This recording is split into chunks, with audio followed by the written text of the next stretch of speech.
Hey lovelies, welcome back to Make Life Easy with Faith. It's your girl Faith Odhiambo and I'm back again with another recipe video. So this is a part 2 of how to make samosas. For the fillings, we already did that video, so check it out in case you had not watched it. And for this, we are going to make the samosa pockets. You'll see that this is easier than even making chapatis. So stay tuned to the end and watch. Let me know where you are watching us from. Remember to like, share, subscribe, turn the notification bell on so that you always get notified anytime and every time we upload new video that will help you make your life easy, just like the title of our channel says. So yeah, let me know what other recipe you'd like me to do and I'll gladly do it. Let's get straight into the video, guys. So our ingredients are very simple. You need flour, you need salt, and you need some warm water, and that's it for the pockets. But you can do spiced pockets in case you want to. I'll definitely do a video on that, but for this one we are simply doing pockets with flour and salt only. So I've started with 1.5 cup of flour, and then I've added a pinch of salt, or let's say a tablespoon of salt, and then I'll add some cooking oil to my mixture and then mix everything together. I've added some warm water. So for the water and the flour, we'll be adding little by little as we go, depending with the need. If there's need for flour, we add. If there's need for water, we add. So little by little until we get there. Remember, we are using warm water and we are using some chapati flour, that is. So chapati flour is, if you have it, you're good to go. And then for the pockets, they're supposed to be very light, so very small dough will go a long way. If you do a lot of dough, you'll end up with a lot of work to do. Yeah, so as I said, I add flour little by little as I add water until I get my dough to where I want it to be. So you do that the same way you just do your chapati dough. It's as easy as that. Remember, we said for the ingredients, it's only flour, salt, cooking oil, and some warm water. So this is something that anyone and everyone should try. So try it out and let me know what you think on the comment section. So as you can see, I keep adding my flour as I need. Yeah, so I'll do that until I get to the consistency that I want. So just keep adding flour, keep adding water until your dough is nicely done. So once you have reached this stage, you can choose to transfer your dough to your counter and then do the kneading on top of the counter, or you can just continue on your container the way I'm doing. And then you can also be adding bits of cooking oil so that it helps in making your dough soft and making it like ishikane vizuri venye unataka, and to remove the stickiness from your hands. So that is also one of the purposes of the flour. As I said, let me know where you're watching us from. type on the comment section which country, which town you are watching us from, and I'll be really happy if we can talk. Let's talk on the comment section. So I'm actually almost done doing my dough. This is the consistency that I wanted. This is how I wanted the end product of my kneading to be. Yeah, so as you can see, it's a very small dough, but it will give us very many samosa pockets, because as I said, samosa pockets are supposed to be very light. We don't do them heavy, and that's why we don't like do a big dough like that of chapati. So yeah, I'm adding my final cooking oil because my dough is almost there where I need it to be. So knead that, knead, keep kneading until you get the perfection that you are looking for. So depending with how you've kneaded your dough, you can let it rest for some minutes, or if you see that it is soft enough, you can go ahead and transfer it to your counter. So I'm just dusting my counter with some flour so that my dough does not stick on the counter when I transfer it. Yes, so we move to the next step, which is spreading the dough using our rolling pin. Yes, the same way you normally do chapatis. So yeah, and guys, there are so many different ways of making samosa pockets. This is just one of them. I'll definitely do more recipes on how you can go about it. So once I've spread it out, I'll just roll it into something that looks like, or something similar to the rolling pin or the rolling stick. Yeah, so I'll try and make it even or the same from the beginning to the end, and then once that is done, I'll begin to cut into small balls and then making a circular shape or to small balls. Just roll them into small balls and put them aside. Remember to dust your counter or your working surface so that they don't stick on the working surface, right? So once I've made my first ball, I'll go ahead and make the rest by cutting them into very tiny pieces, into tiny pieces, and then I'll go ahead and make them into balls like I have done the first one. So like I said, making samosa pockets is easier compared to making chapati. It's really easy, and once you get used to it, you'll be doing it within 15 minutes. You have 15 to 30 minutes, you have your samosas. It's a very quick snack to make once you get used to it. So I'll roll all the balls as you can see in the camera, one by one, until I am done with all of them. So once done with making the two small balls, dust your counter again and then spread out the balls into tiny shapes like those of chapati. And then for this process, you can decide to stack them all together, or you can do 2 by 2 or maybe 4 by 4, depending with how you find it easy.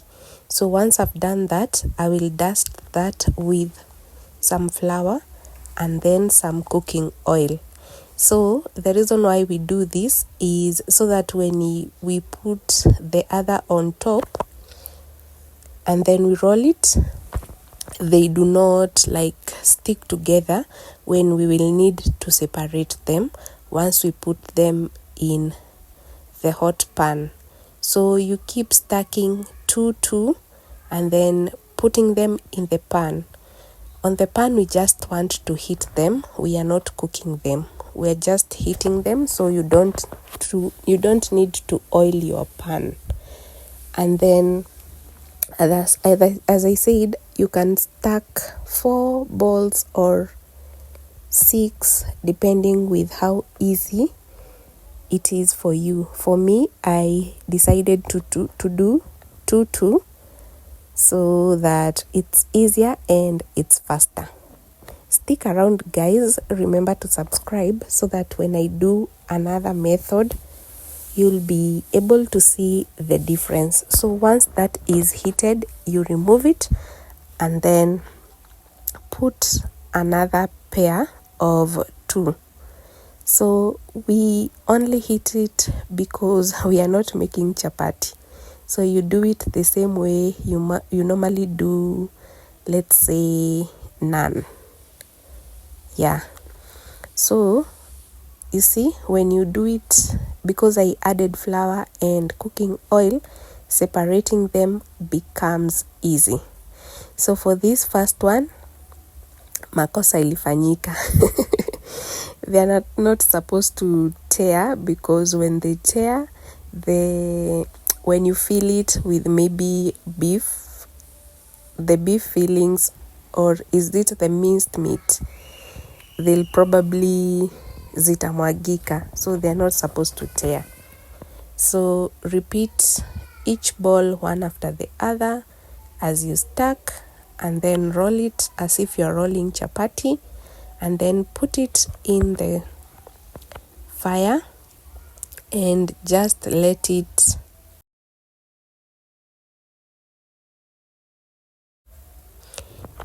heat one side and then turn to the other side. As you can see, once you do that, separating them becomes very easy. So if you stack 4 or 6, then you'll have to remove it 4 or 6 times. So because we only stack 2, we do only once, like that. And our dough is ready. I'll just show you the next step, which will be how to fold them.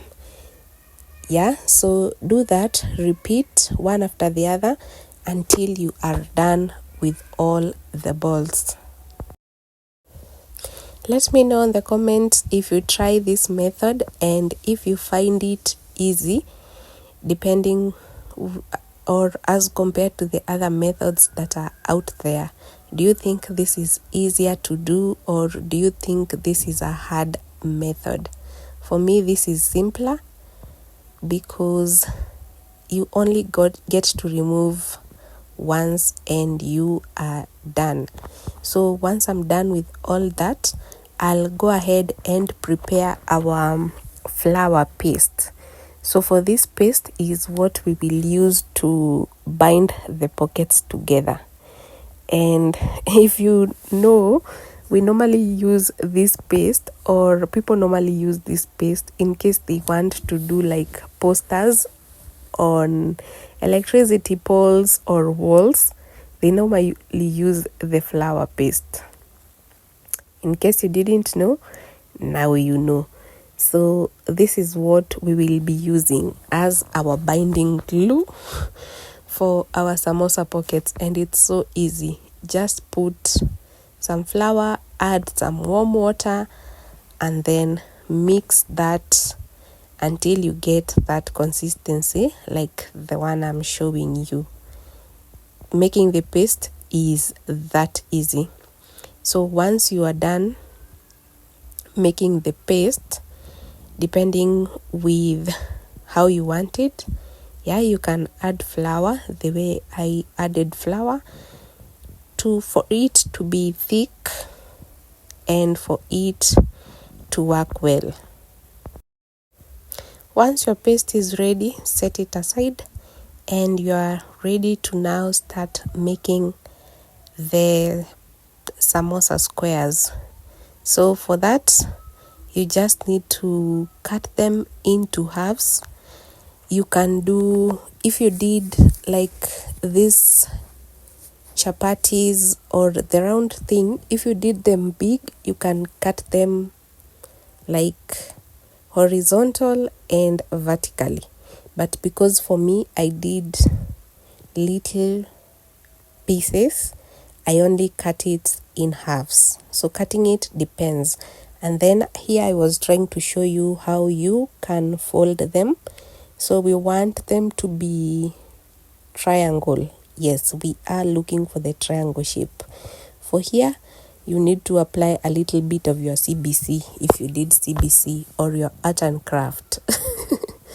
So, as I said, we'll use the paste as our binding glue to bind one side to the other so that we get the pockets that we will fill with our minced meat. So make sure that you bind all corners that might leak the minced meat, and once that is done, you'll dip your minced meat in there.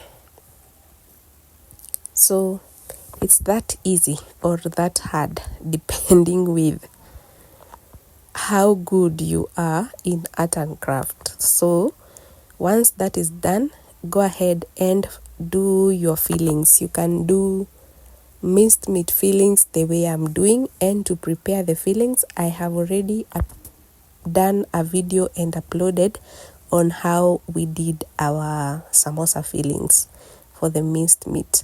You can also do, so I'm using beef.